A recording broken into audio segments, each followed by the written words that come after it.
Welcome to the Jet Set Hers podcast. I'm Jenny. And I'm Jamie. We discuss travel, adventure, and everyday life. Listen with us and let's go somewhere.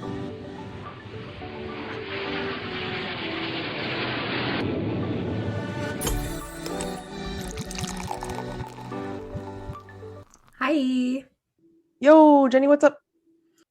So we kind of had mentioned in the beginning that we were going to talk about some travel news, and we've definitely been slacking on doing that. So what do you have for us today, Jamie? Today, I have a little info about France. Okay. Top of the news. So starting Friday, March 19th, France will make it no longer necessary to prove a compelling reason for travel to 7 non-European countries.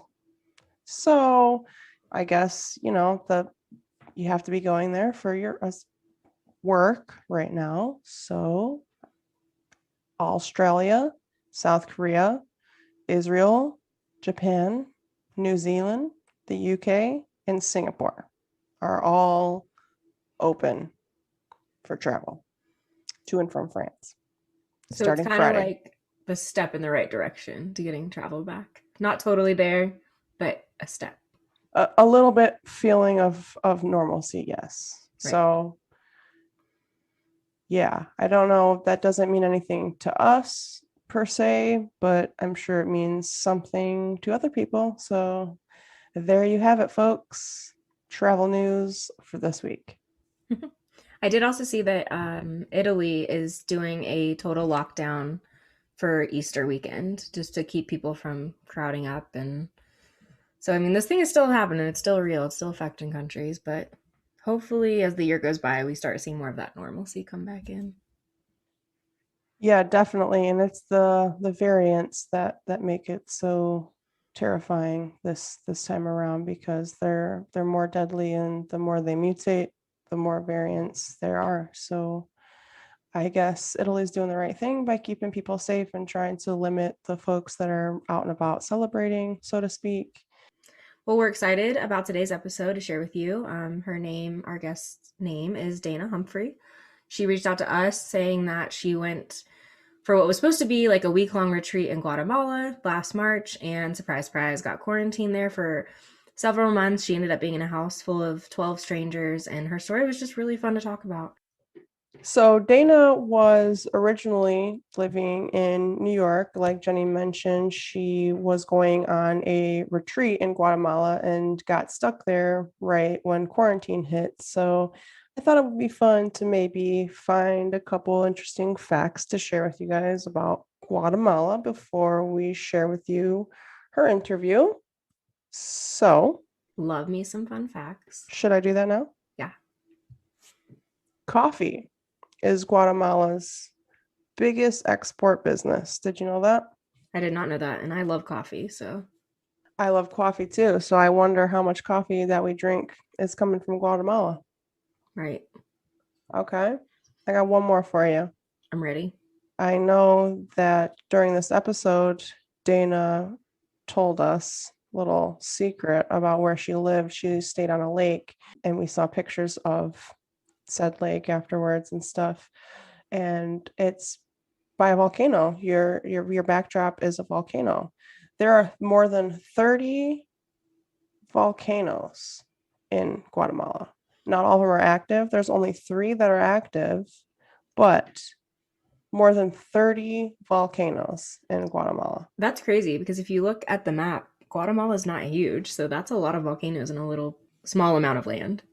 Yeah, for sure. So I also did not know that before we started today. So even having 3 volcanoes is pretty terrifying. Right. But like a kind of cool, fascinating, terrifying.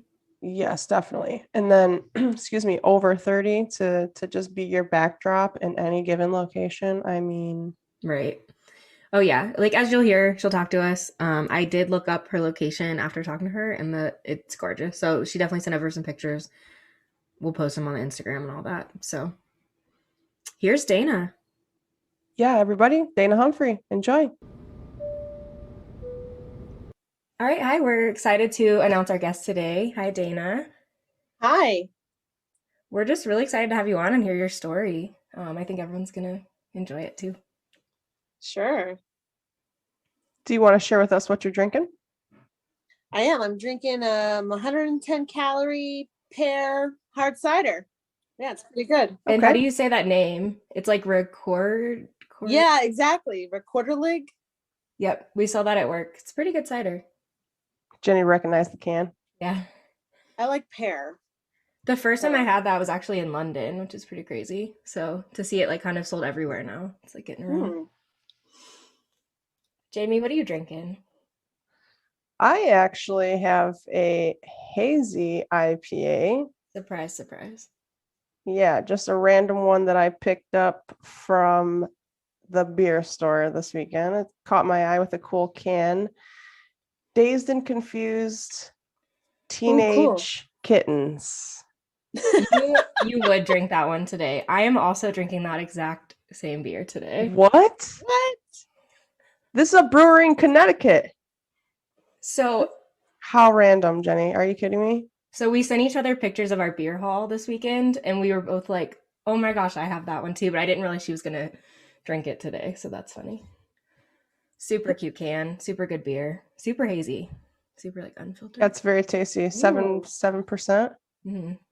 All right. Well, cheers, ladies. Yeah, cheers. Cheers. All right. Sláinte. Do you want to just tell us a little bit about yourself? Get started that way. Sure. I went to more than 30 countries by the time I was 3 years old. Oh wow. And then I mainly grew up in California and went to school there. And then I moved to New York and started a PR company. Been traveling a lot in my life. I like to solo travel. But about a year ago, it's actually exactly a year ago, I flew to Guatemala.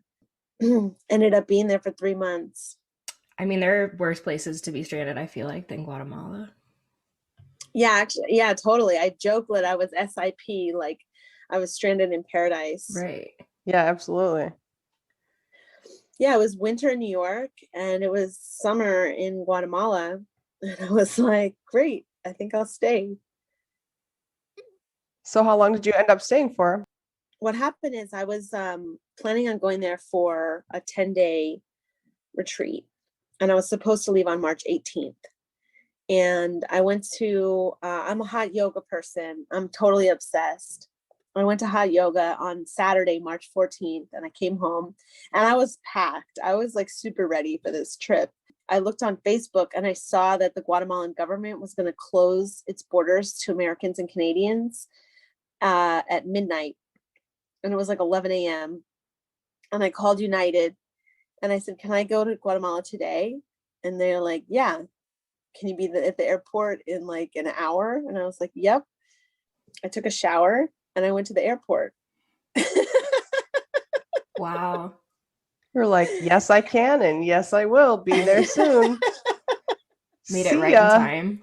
Dang. And I was the last flight that got into the country. We got in at like 11 p.m. They took my temperature. I grabbed my mask at the last. It was like March 14th last year was like, we weren't in mask wearing times yet. Right. Yeah. It wasn't like really on yet, but I go to Burning Man every year. So I have actually a mask that I had from that time. And so right when I was leaving, I just grabbed it at the last minute and I wore it on the plane. It's actually a dog grooming mask. But I landed in Guatemala City. They took my temperature. That was the last flight for months afterwards. I wasn't really sure what I was going to do. I had planned to travel with two other friends who decided not to come. And we were supposed to be there on the 18th, not the 14th. So I had kind of like a couple of extra days than what I had planned for. Luckily, it's like midnight in Guatemala City and I'm by myself. And I'm like, all right, great. I made it. Now what? So I booked an Airbnb on my phone and I also called an Uber and it worked out really perfectly. And I got to my Airbnb and my the Wi-Fi password was the name of my dog. And I was like, yep, my dog when I was younger. And I was like, okay, I'm in the right place. It was Winston, and I had a pug named Winston. And Wow. I was It's like, a all good right. sign. Right. Yeah, I was like, all right, this was a good call. I'm glad I randomly just got on the plane. And so the following day, I took a bus to Tikal because the guy from a yoga studio that I go to was like, Dana, I heard you're going to Guatemala. You have to go to Tikal. And I was like, nope, I'm not going to Tikal. I know I'm not going. And he's like, no, you got to reconsider. It's amazing. And so I got there and I'm like, well, I have like 4 extra days. Like maybe I can go to Tikal now. So I took a long bus ride all the way to Tikal and I get there and it's closed. Oh. So I found another Airbnb to stay at. And I wake up, it was beautiful. It's like right on this lake. It was absolutely stunning. And I woke up, I went next door, I had some breakfast, and I came back. And the guy who ran the Airbnb was like freaking out. He's like, there's no more restaurants open anywhere, no food at all. And I was like, it's all right, man. I just had breakfast next door. I'm sure if you want some breakfast, they'll make you some. Like, it's pretty chill over there. And he had just heard on the radio that the president made an announcement that all restaurants had to close. So I had like the last meal at a restaurant that I could possibly have. So then I'm like, great, I'm here in Tikal and Tikal's closed and I want to get down to Lake Atitlan to go to this retreat that was still supposed to be on. So I contemplated renting a car. And then I heard that there was one more bus going to Guatemala City and I got a ticket and I got on it. And to get on the bus, they were like Cloroxing our shoes. It was a fully crowded bus. I mean, so I got back to Guatemala City and it was supposed to, and I had 2 bus routes. But when I got to Guatemala City at like 1 a.m., that was the last bus happening in the country. And they were like, sorry, your extension bus that you had booked already and paid for is canceled and it's not happening. And so now it's 1 a.m. I'm back in Guatemala City by myself. And I'm like, all right. So luckily they had Uber and I took an Uber to Antigua, which was my next destination. I ended up there at like 5 a.m. with the sunrise. I hadn't slept in a while. I went to the hotel that my friends and I were supposed to stay at, but I was there a few days in advance, but we had prepaid for it. After a little bit of discussion, they decided to let me come in. They were not supposed to be taking any new guests at the hotel either. And they kind of like made an exception to let me come in there. In Antigua, the whole town was closed. Nothing was open. There was one bodega that was open that had like this like metal guard down. So I bought like some Pringles and some bananas through the metal guard. And that's what I lived on while I was at this like amazing hotel. Then the people from the retreat organized like illegal taxi for me. So this taxi came and picked me up and I went to the lake. It was like this one part, this is really windy road. And I rolled down my window and the driver was like, no window, because you can't be in here. So I was like, all right. So we had to have the window up the whole time because I was like an illegal passenger because there was not supposed to be any transportation happening. So I made it to the lake. I made it to the lake taxi. I get to the retreat center. I walk onto the dock and the guy who arranged my transport was like, hi, I'm sorry, you have to leave. And I was like, no, I'm Dana. I made it. You know, I came from New York. You just arranged this taxi for me. And he's like, yeah, nope. The retreat that you're going to be on is canceled because I was there for level 2 and level 1 was already happening right then. So they were going to let level 1 finish, but level 2, we were not allowed to come. So I had to leave and I had to go. I went to another part of the lake. I went to a little town called San Marcos. It's a 500-person village. Aww.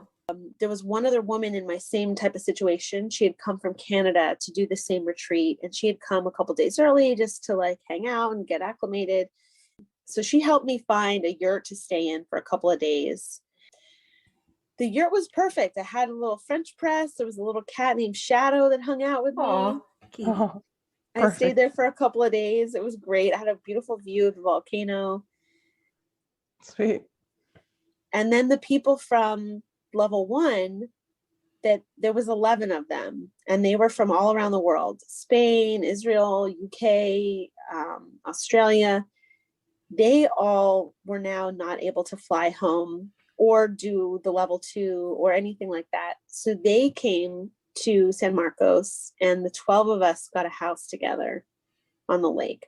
And then we lived together. And we took it month by month. I mean, in the first week of April, one of our housemates turned 40, and we had a party for him at the house. And I kind of like made a joke: if we're still here for May, I'm going to shave my head. And turned out like, a couple weeks go by. I had no clue we were going to stay there as long as we did. We were taking it day by day. May 7th rolled around, was the next full moon, and it was our other roommate's 40th birthday. And so I had a little ceremony, and I shaved my head while I was down there. I made a couple of braids. I made 3 braids, one for the past, one for the present, and one for the future. I buried one, I lit one on fire, and I donated one. I love that. That is so cool, yeah. And it made your, upkeep easier. You don't have to deal with hair anymore. Yeah, no, washing my hair down there was like a real mess, and we didn't have a lot of water. So my hair was pretty like frazzled. I used to have long brown hair like yours. Yeah, well, I ran out of shampoo in like a week. So now you're like, oh, don't have to worry about that anymore. And you have All the story around. to tell, which is pretty Right. awesome. But it was really cool living together.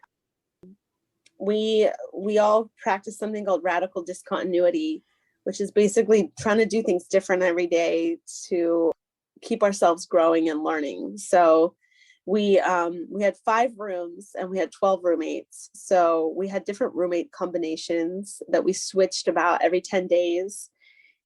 And we lived in community. Every morning at 9 a.m. we had a meeting where we'd like check in and share how everyone's doing.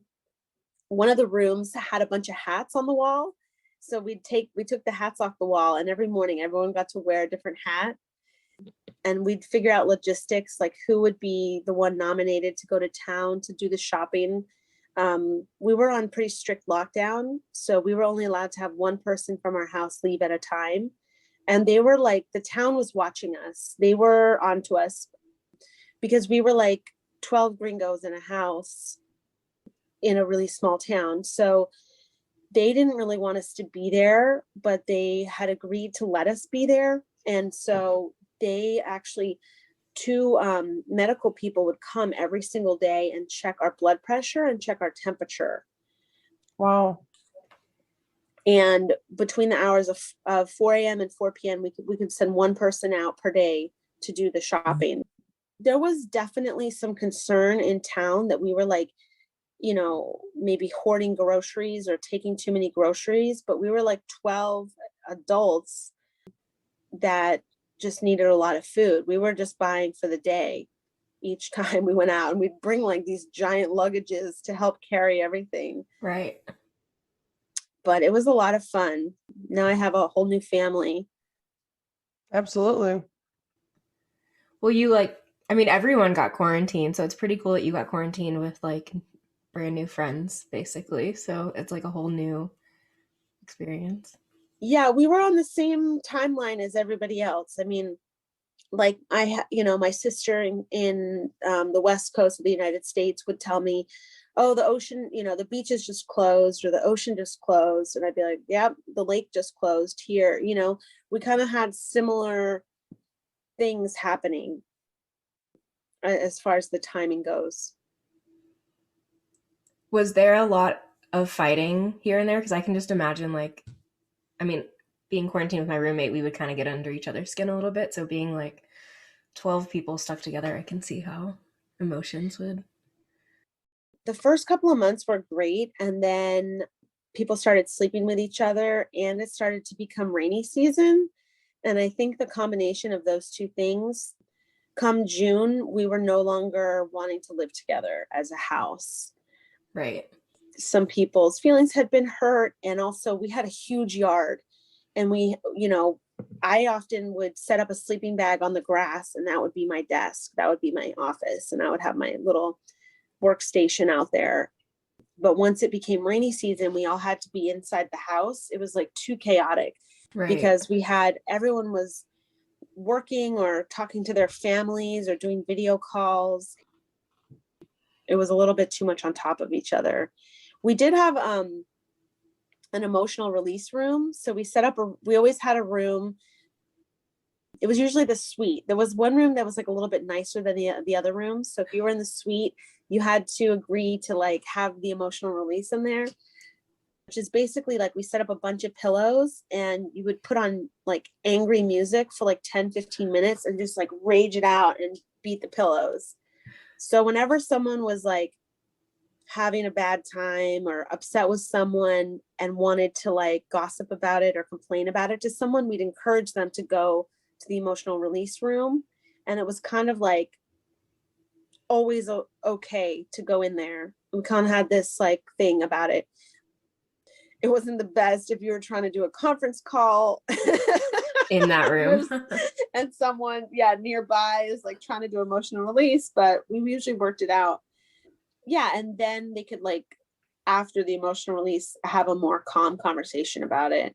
So in that way, I think we had really good systems in place so that we didn't have a lot of arguments. And we had one couple that was there too, and they didn't have a lot of private space.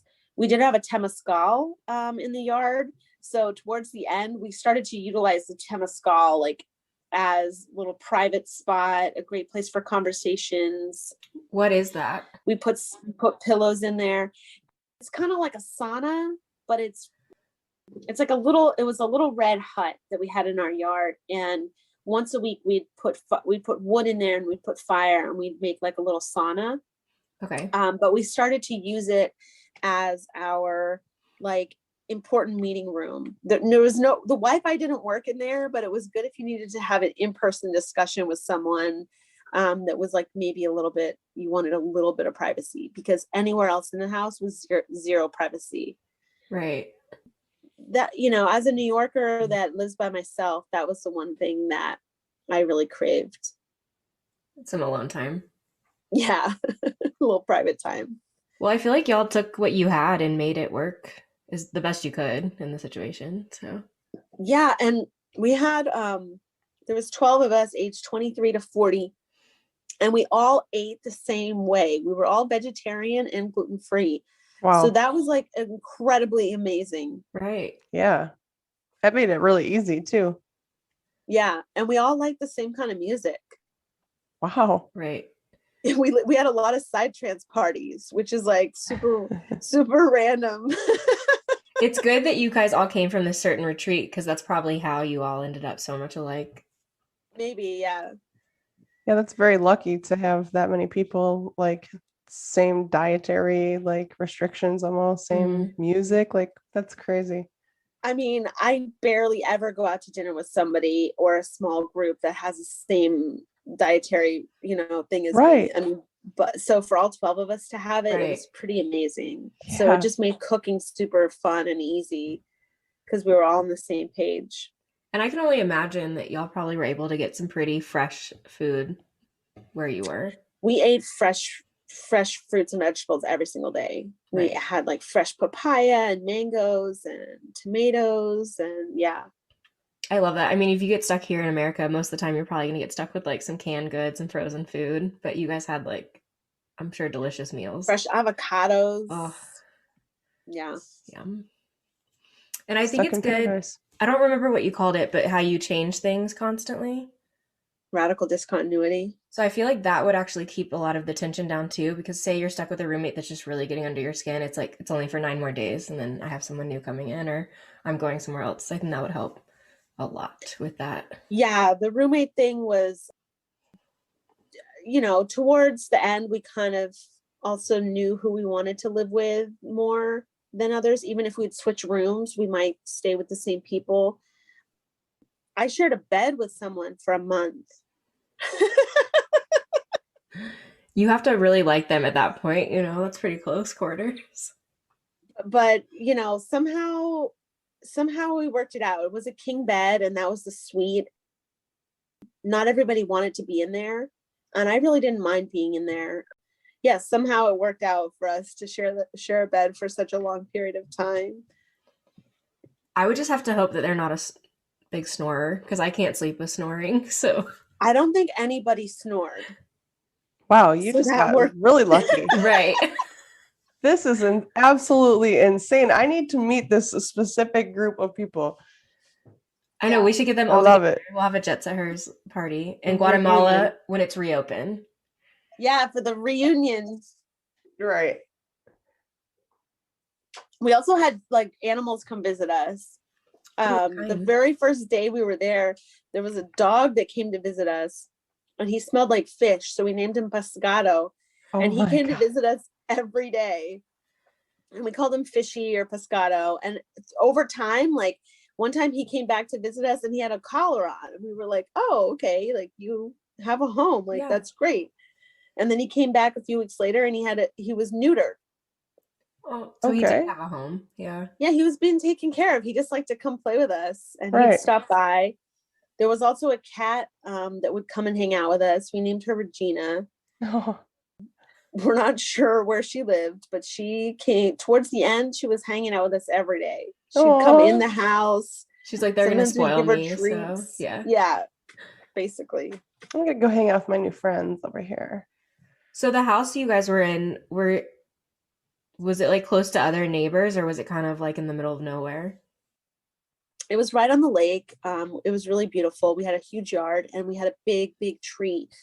And the tree was really special, and people from the neighborhood would come and visit the tree and pay it respects. So that was sometimes a little bit weird, because we were trying to do our own things out there, or trying to have little private time out on the grass, and like random people would be coming to visit the tree. But it was kind of like we called her Mama Tree. Like she was kind of like a special tree. And so, also no one was really allowed to go anywhere, but somehow people would come visit the tree. We did meet some neighbors that we'd kind of like sneak them over. We'd sneak over there. There was like constant police patrol, making sure that no one was going anywhere. But we did have some neighbors that we became friends with. That reminds me of like, what is it, Grandmother Willow from Pocahontas. Pocahontas. It was like that. It was like Grandmother Willow for sure. Well, and I feel like they took COVID a lot more seriously down there. So like patrolling and making sure absolutely no one is doing what they shouldn't be. Here was just kind of like, go where you might. Essential. Yeah. Guatemala knew it was not prepared for it. And so they went on they went pretty strict, pretty fast compared to the rest of the world, because they knew they had not the infrastructure to have anything to help. Right.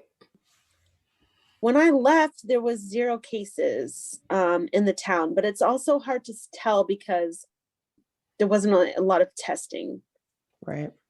So how hard was it saying goodbye to everybody that you just became awesome friends with for that long? So on June 1st, we kind of split up, and half of the house moved into one house and half of the house moved into a place called Eagle's Nest up in the jungle. So I moved up to the jungle, and while it was really fun while it lasted, I knew I was really happy and excited to be leaving, because it was really rustic up there. We had an outdoor shower, which was beautiful, but when it was cold, it was cold. And we had, and if someone made like boiling water, it could blow out the whole power, which means the Wi-Fi for like hours. It was more rustic, and it was like a little bit less comfortable than at the big house. So I was ready to go. And by that time, I think I'm kind of an introvert, and I was kind of looking forward to just like spending some time by myself and not being around everybody all the time. So easy. I can only imagine, like, after being around people for so long being an introvert. I'm sure when you got back to like Yeah. quarantine in New York, you're probably like, yes, leave me alone. Yeah, it was like Talk to me. great.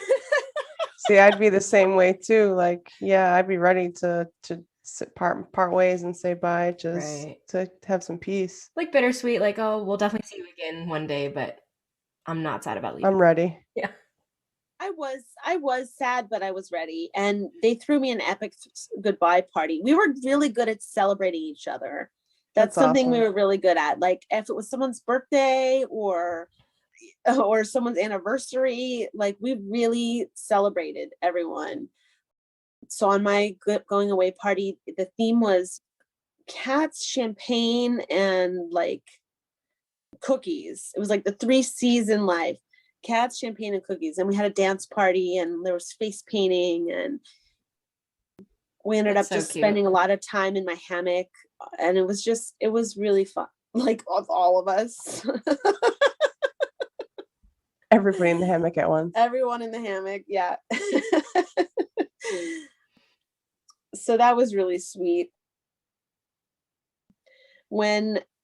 So we call them the Mimis. It was Meredith and Ike, but we called them the Mimis. And it was their anniversary. They'd been together for like 4 years. And so we threw them, we turned our house into a cafe, and we served them like a 5-course dinner that we made with like appetizers and drinks and a meal and a dessert. And we had them like have different spots around the house that we had transformed into like these little spaces, and we made art to like decorate it. And it was so much fun. That's cool. Putting that on for them, and they really enjoyed it. So that was like, I think what we were best at is like coming up with like ways to reinvent our space so that we could make it feel different. That's so cute. Like give them a little bit of a normal date feeling, but then it's good for you guys because you get to plan it and do it. Yeah. Right. Yeah, we had a menu, and like we had them have dessert in the Temescal. We had a hot tub, but the hot tub, at some point we ran out of water, so we couldn't put water in the hot tub. So that became another room, was like the empty hot tub. Somewhere to go sit and chill. Yeah. Right. Yeah. So we put pillows in there, and the empty hot tub was like, I think, where they had their main course. Nice. The I love feel like that'd be tub. really cute though. Yeah. The love tub. Love it. So awesome. I feel like you got really lucky with who you got stuck with because like it sounds like a fun group of people. Like some people could be like, just don't bother me. I'm not doing any of that cool stuff, but like you needed it to lift your spirits being like that's stuck in a situation. Yeah. And we traded clothes with each other. Like I had packed enough things for 1 week, basically. So we got bored of our clothes. So we fully traded with, I've traded a piece of clothing with almost every single person in the house, male, female, older, younger, whatever, just to wear something different. Right. That was fun, is like coming up with different characters. And we also had different activities people. So we had every single week different responsibilities. So someone would be like in charge of the water, someone would be in charge of the logistics. We had an activities queen that would come up with different activities we could do each week. That is so cool. But it also kind of keeps everything fresh too. You know what I mean? Because everybody kind of can switch their job up of what they're doing. They're not going to get bored because they've been the queen, the activity queen for, the whole entire time. So yeah, that was what we really tried to do, is try to alleviate the boredom. Yeah. Because we're 12 people locked in a house together, basically on a lake that we couldn't swim in. Right. Oh, I was gonna ask. That's so crazy that you couldn't swim in the lake. We could swim in it like the first like 2 weeks, and then the police lady would come and like whistle and get mad, and we couldn't swim in the lake. Wow, even though it was so close. Like right there. We had our own private dock that we had to close. We weren't even allowed to go on our own private dock. Not even just to sit on the dock. That's so Not even just to sit on it. I mean, I understand like we didn't know anything about it at the time, so they were just taking every precaution. But looking back now, I'm like, yeah. And they It's so had to, like silly. you said, Yeah. because they knew that they couldn't like really help it if it got really Right. super bad. So I get it, but that would have been painful. Like To see it. it's Right. right there, but I can't. I'm so close yet so Right. far away. Yeah. At least you had a hot tub for a little bit too, though. That'd be pretty cool. The hot tub. Yeah. Yeah, the hot tub. Oh, the hot tub never was really very hot, and it was never very full. So then we just decided it was better. It was better used to us empty. Right. It's a half empty, lukewarm tub. Yeah, it was like kind of dirty, and like it just, if we filled it up, that meant we like couldn't take showers for a while. So it was kind of like, nah, Right. hot tub. How was the water? Could you drink like tap water or did you have to get bottled? Now its nickname is Parasite Lake. Actually, a few of us did get parasites, Oh no. but we definitely drank bottled water. We drank like we had like a water service. Oh, that's There were good. certain things that were really easy, and there were certain things that were really hard. Like somehow we got water delivered and we got coconuts delivered, but then certain things were hard to find.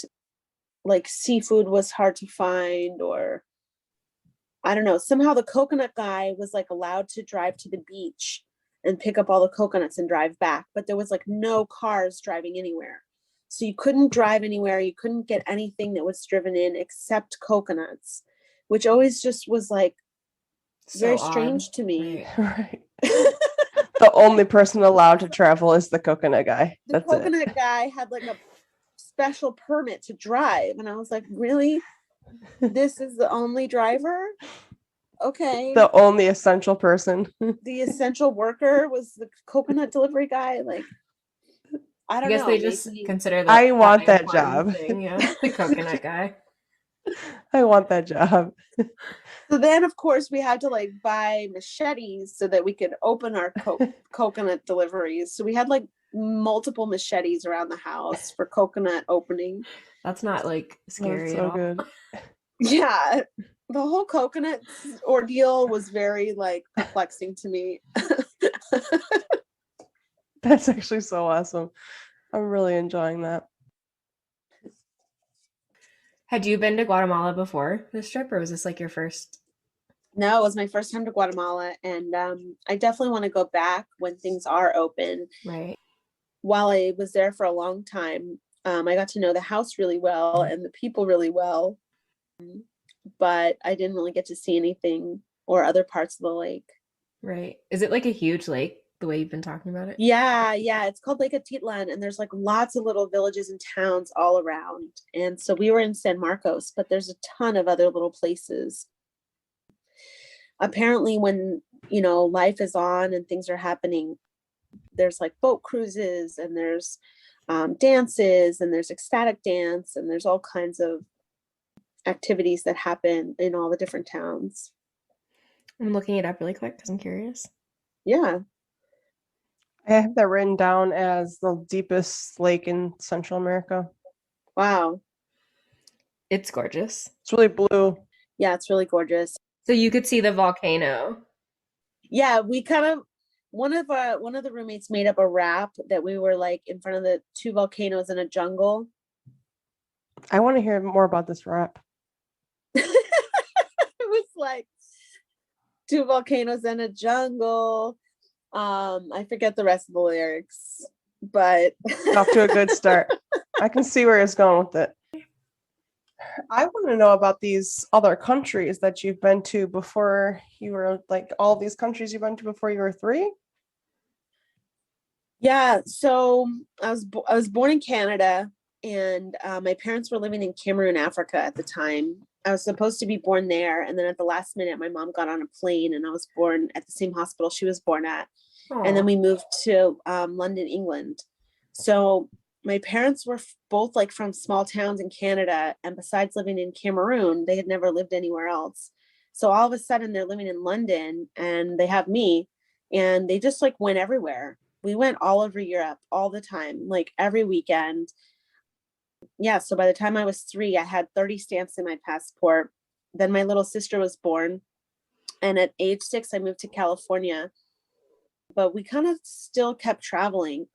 I've been to over 80 countries. Wow. That's so awesome. But now I'm really like, it's not so much about going to just places and checking them off. Like, I really like to get to know a place and spend weeks at a time. Like, there's certain places I haven't been to yet because I want to spend like months there to get to know it, to get to really know it and get to know the culture and the people and everything. But when I was in college, I worked abroad in Istanbul in Turkey. I did a study abroad in Vancouver in Canada, and I also did a work abroad in Casablanca in Morocco. Wow. Those are all amazing. And it's kind of cool you went back to Canada just since that is your birth. Yeah, that was the only time I lived there, was when I did a study abroad up there. So that was pretty cool. I got to work and be close to my grandma. And I was gonna say, do you have a bunch of family up there? You probably still go visit often. Yeah. So do you have a favorite place that you've been? I feel like my favorite place is so cliche. I really love Italy. Me too. That's my favorite so far. I love the Mediterranean. I love everywhere in the Mediterranean. I love the food. I love the culture. I love the vibe. Every time I go to Italy, I have a beautiful time. It's just so easy, and the people are so passionate, and the food's amazing, and it's sunny, and there's good gelato. It's just like so fabulous. I agree. It's just like there's so much history. There's the beaches, the views, like the people are cool. Yeah. I mean, I haven't been to 80 countries like you have, but I'll agree with your number one. I'm talking about the gelato. Yeah. It's like you had me at gelato. Yeah. Just stop you right there. I've never been to Italy, so I can't speak on it, but I do love me some gelato and some good views. So I feel like I would have a great time. Oh yeah. When I went, I tried like a Nutella gelato, like a mint chip, because I love mint chocolate chip, and then a coffee one that was really good. Mm-hmm. Well, what's your number list? What's your number one bucket list destination? Since you've been to like almost everywhere that probably was on your bucket list, do you have even a bucket list at this point? You got to, right? Yeah, of course. Okay. Come on. I want to go to Georgia. I want to go to Georgia, the country, and because they make their own wine. Have you ever had Georgian wine? Mm-mm. No. It's different than regular wine. It's like, how there's sake and there's wine. It's like and then there's Georgian wine. Okay. It's like its own category. I went to Russia and I ended up having a lot of Georgian food and hanging out with a lot of Georgians and having Georgian wine. And I was like, this is incredible. I want to go to Georgia. So that's my next place I really want to go. Okay. Also, I heard they have good skiing, and I like to go to places that aren't that touristy. Right. So I feel like Georgia is like still a good place to go. Right. They have this bread that they make, this cheesy bread. It's like out of control. And they make soups. Like, Georgian food is just like so yummy. And I also really want to go to Japan. Cool. Same. Okay. Japan's on my list too. Yeah. And I might as well add Georgia because wine and cheesy bread, like, that's enough. So one last Guatemala question, like, what do you miss the most about being there? I miss waking up before everyone and going outside and meditating with the birds. The birds were like an insane choir of birds. I mean, yeah, the mornings in Guatemala were so special. I can only imagine how peaceful it was because you guys are just on the lake, but no one's allowed to go out, so it's not like it's busy. Just nature. Yeah. Yeah, really peaceful. Like, I was already at a more peaceful level than my life is kind of here in New York. And so it was really easy to drop into meditation with the birds. And they were just constant, like, and so many kinds.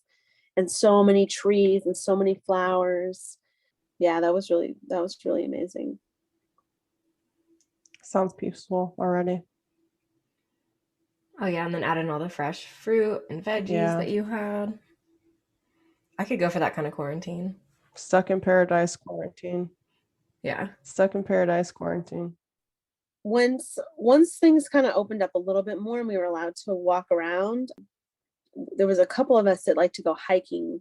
It was a little bit dangerous. It was recommended that we not go hiking unless we bring a machete. So we did a couple of hikes up with the machetes up to kind of into the back of the jungle. That was pretty cool. There was some different lookout points and some tree houses that we could go explore.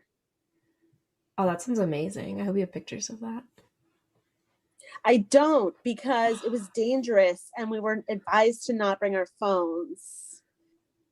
I want to go explore the jungle. Not if it's dangerous, but Jenny's like, dangerous. Sign me up. I'm ready. Danger is my middle name. Tomb Raider, like playing Lara Croft, and she explores jungles and stuff. Right. So I'm like, I can go be Tomb Raider for the day. Get in there with a machete.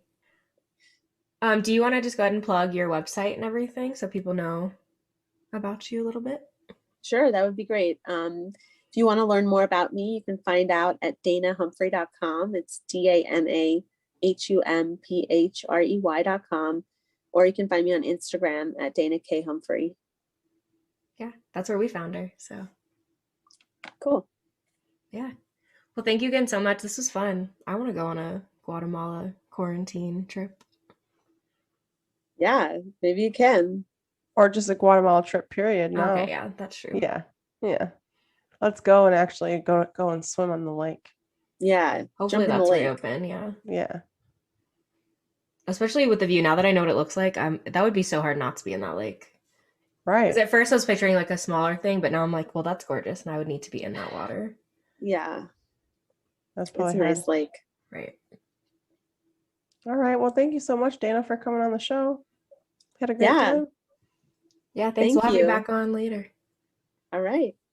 Bye. Bye. Thanks again so much to Dana for coming on. We loved her. Such a good time hanging out.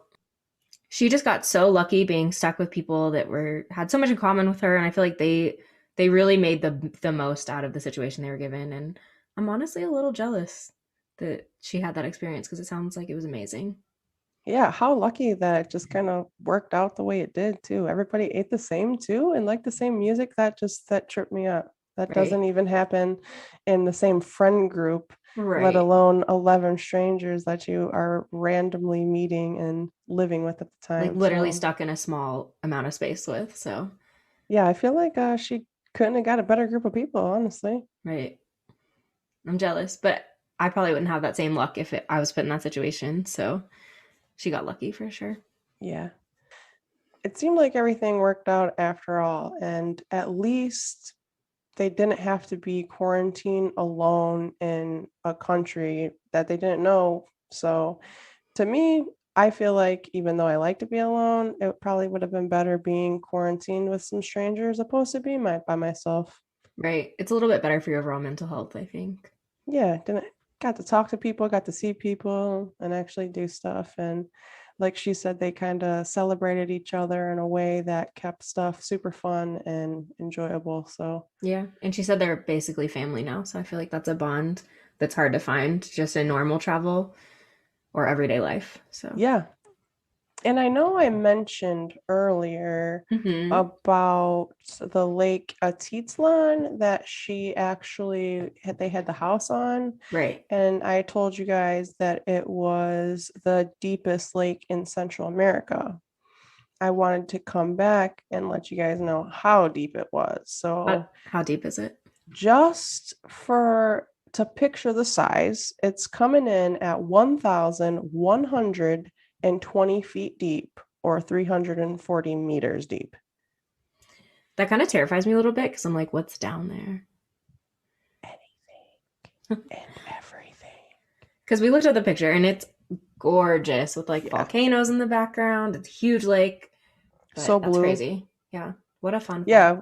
super deep. So I'm like, that's so cool, but super deep. So I'm also like, what is down there? Kind of creepy, but kind of cool. Right. Super cool. Yeah. And just keep an eye out. She sent over some pictures we'll be posting. So keep an eye out. Head over to our website. Jetsethers.com. Send us an email. Jetsethers@gmail.com. And our socials, Instagram, Facebook, and now YouTube. Jet Set Hers Pod. But you can also type in the Jet Set Hers or Jet Set Hers podcast on Google or anything, and we'll pop up for you. Right. We're brand new to YouTube right now. It's not really videos, it's more just like audiograms of our episodes. For now, stay tuned because we do have some stuff coming up in the future. Yep. And if you love us, rate and review. You know what to do. See you next time. Bye. Bye.